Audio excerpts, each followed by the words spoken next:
આમ આદમી પાર્ટીના લડાયક નેતા રાજુભાઈ કરપડાએ અચાનક જ કેમ આપવું પડ્યું આમ આદમી પાર્ટીમાંથી રાજીનામું? જી હા મિત્રો, આજના વિડીયોમાં આપણે ચર્ચા કરવાના છે કે રાજુભાઈ કરપડાએ અચાનક કેમ રાજીનામું આપી દીધું. તો બન્યા રહેજો વિડીયોના એન્ડ સુધી.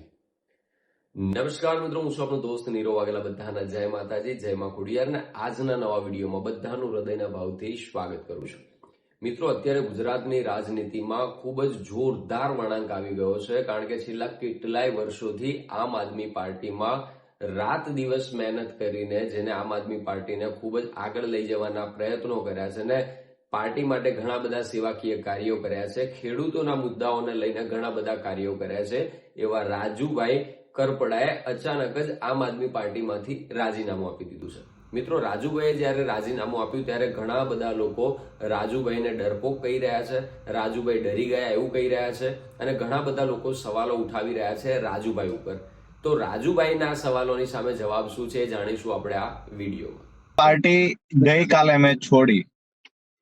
4.5 વર્ષ સુધી આમ આદમી પાર્ટીમાં કામ કર્યું. પરિવારથી પણ વધારે મહત્વ આમ આદમી પાર્ટીને આપીને આમ આદમી પાર્ટીને મોટી બનાવવાની કોશિશ કરી. દરેક ખેડૂતના ખેતર સુધી, ખેડૂતના ઘર સુધી આમ આદમી પાર્ટીના વિચારોને પહોંચાડવાની ટ્રાય કરી. જ્યાં સુધી આમ આદમી પાર્ટીની સાથે રહીને ખેડૂતોના મુદ્દા રાજુ કરપડા ઉઠાવતો રહ્યો, ત્યાં સુધી રાજુ કરપડા મળદ અને વફાદાર હતો. જેવું આમ આદમી પાર્ટીમાં રિઝાઇન મોકલ્યું અને અડધા કલાકની અંદર જ પાર્ટીના સોશિયલ મીડિયા ટીમને કહેવામાં આવ્યું કે તમામ ગ્રુપની અંદર રાજુ કરપડા ડરી ગયા, રાજુ કરપડાએ વિશ્વાસઘાત કર્યો, ખેડૂતો સાથે છેતરપિંડી કરી, આવા મેસેજ છોડો. કમસે કમ હું જે ગ્રુપમાં હતો ત્યાં પણ પાર્ટીની ટીમ દ્વારા મેસેજો નાખવામાં આવ્યા. તો રાજુભાઈ કરપડા આમ આદમી પાર્ટી છોડી એટલા માટે તરત જ મળદમાંથી ડરપોક બની ગયો, વફાદારમાંથી ગદ્દાર બની ગયો. અમે જે દગાની વિશ્વાસઘાતની વાત કરે છે એ ગોપાલભાઈ ઇટાલિયન કહીએ કે 2018 થી 2025 સુધી જે ખેડૂતોની લડાઈ રાજુ કરપડા લડ્યો છે એમાં ક્યાંય ના તો ગોપાલભાઈ ના તો આમ આદમી પાર્ટીના સમર્થનની જરૂર ક્યારેય રાજુ કરપડાને પડી નથી. કે ખેડૂતો પકડાઈ ગયા છે, તમે ખેડૂતોને આવતીકાલે કોર્ટમાં લઈ જવાના, તમે ત્યાં હાજર રહેજો. મને કહેવામાં આવ્યું હા હાજર રહીશ.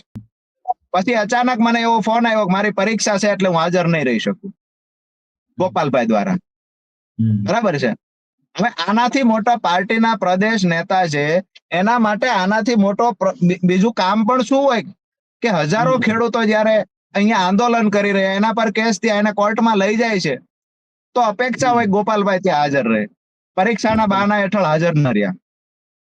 પછીની વાત કરીએ, અમે હાજર થયા ત્યારે કહેવામાં આવ્યું કે તમે હાજર થઈ જાઓ, હું આવું છું, પાછળ બધું સંભાળી લઈશું. અમે કહેલું કે આગોતરા જામીનની પ્રોસેસ કરીએ, તો કે નહીં, આગોતરા નથી કરવી, તમે અંદર વયા જાઓ. હું પ્રવીણભાઈ રામ હાજર થઈ ગયા. 17 તારીખે ગોપાલભાઈ ઇટાલિયા બોટાદ આવવાની વાત હતી, બોટાદ નથી આવ્યા. કે તમે સુરેન્દ્રનગર હું હતો એટલા માટે ત્યાં આવી ગયા. પછી આ 10 દિવસના સમયમાં બોટાદ જિલ્લાની હદમાં ન આવવાનું કારણ શું? ત્યાંના ખેડૂતો તો ઘણા બધા કારણો આપે છે કે જેની સામે આપણે આંદોલન કરતા એ જ ક્યાંક ને ક્યાંક ગોપાલભાઈના સંબંધીઓ હતા, એટલા માટે કાયમી અંતર રાખ્યું.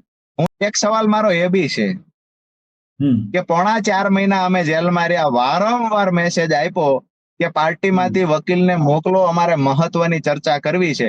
4.5 મહિનામાં એક પણ વખત કોઈ વકીલ જેલ ખાતે મુલાકાતે ન આવ્યા, એનું કારણ શું?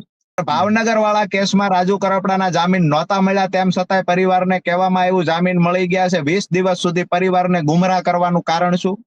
કે જે ગોપાલભાઈની હિંમત અમે પૂરી પાડવાનું કામ કર્યું છે. જયારે એને વિસાવદરમાં જનતા રેડ કરવી હતી, દારૂની બાટલીઓ પર જનતા રેડ કરવી હતી, તો ગાડીમાં છુપાઈને બેસીને એવું કહેલું કે રાજુભાઈ તમે પહેલા જાઓ, જો બધું શાંતિ સમૂહ સુથળું હોય તો મારે અવાય, નહીતર હું ઉમેદવાર છું, મારે ખુલીને કોકના ખેતરમાં ન અવાય, એ ખેતર ભાજપ વાળાનું છે. તો મળદ મુસાળાભાઈ ગાડીમાં છુપાઈ ગયા હતા. તે દિવસે રાજુ કરપડાના ખંભા પર રાખીને બંદૂક ફોડવામાં કોઈ વાંધો નહોતો. આજે રાજુ કરપડા આમ આદમી પાર્ટી છોડી રાજુ કરપડા ડરપોક થઈ ગયો.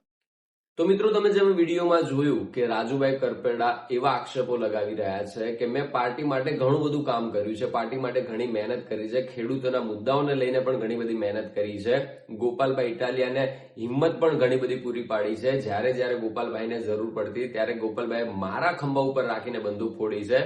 આવા ઘણા બધા જવાબો આપે છે રાજુભાઈ કરપડાએ અને આ કારણોસર રાજુભાઈ કરપડાએ આમ આદમી પાર્ટીમાંથી રાજીનામું આપી દીધું છે કે જ્યારે મારે જરૂર હતી પાર્ટીની ત્યારે પાર્ટીના કોઈ જ વ્યક્તિ નથી મને વકીલ બચાવવા માટે આવ્યા કે પાર્ટીના કોઈ નેતાઓ પણ મારી મદદે નથી આવ્યા. એના કારણે મેં આમ આદમી પાર્ટીમાંથી રાજીનામું આપ્યું છે, આવું કહેવું છે રાજુભાઈ કરપડા. તો મિત્રો આ સમગ્ર ઘટનામાં તમારા શું અભિપ્રાય છે કમેન્ટ બોક્સમાં જરૂરથી જણાવજો. એની સાથે વિડીયોને લાઇક કરવાનું ભૂલતા નહીં, ચેનલને સબસ્ક્રાઇબ કરવાનું ભૂલતા નહીં. એની સાથે આ વિડીયોનો અહીંયા જ એન્ડ કરું છું. તો બધાને જય માતાજી, જય મા ખોડિયાર.